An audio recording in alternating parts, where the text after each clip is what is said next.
Pancasila. Assalamualaikum warahmatullahi wabarakatuh. Perkenalkan, nama saya Putri Rizky Agustina dari Prodi Pendidikan Guru Madrasah Ibtidaiyah kelas 1F dari Fakultas Tarbiyah dan Keguruan. Pada kali ini kita akan membahas soal Pancasila sebagai sistem filsafat.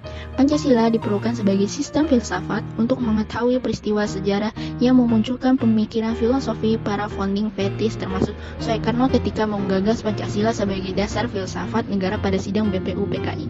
Hingga pengesahan Pancasila sebagai dasar negara pada sidang PPKI, maka dari itu seluruh pelajar dan warga negara harus mengetahui dan menguasai nilai-nilai Pancasila, mulai dari sila pertama hingga sila kelima, sehingga warga negara mengetahui nilai filosofis dari Pancasila dan menjadi dasar bagi warga negara Indonesia dalam berperilaku, baik kepada individu, keluarga, maupun masyarakat.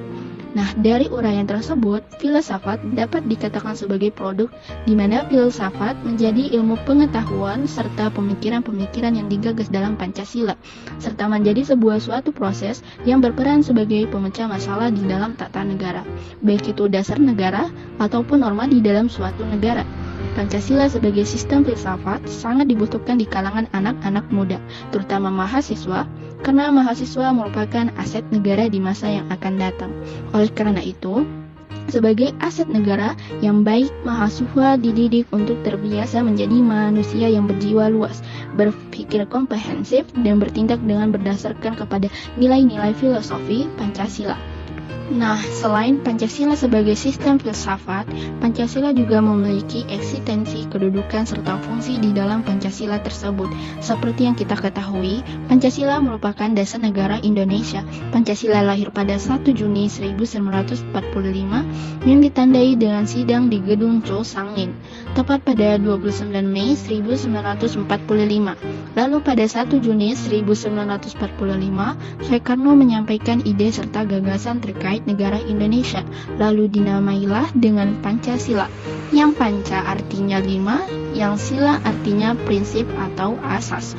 Soekarno juga menyebutkan 5 dasar untuk negara Indonesia: kebangsaan, internasionalisme, kemanusiaan, demokrasi, keadilan sosial, dan ketuhanan yang Maha Esa. Setelah lahir dasar-dasar negara, lahirlah fungsi dan peran Pancasila di dalam negara. Fungsi dan peran yang pertama yaitu Pancasila sebagai dasar negara, artinya seluruh Indonesia patuh terhadap Pancasila dan aturan negara yang mencerminkan nilai Pancasila seperti Undang-Undang Dasar.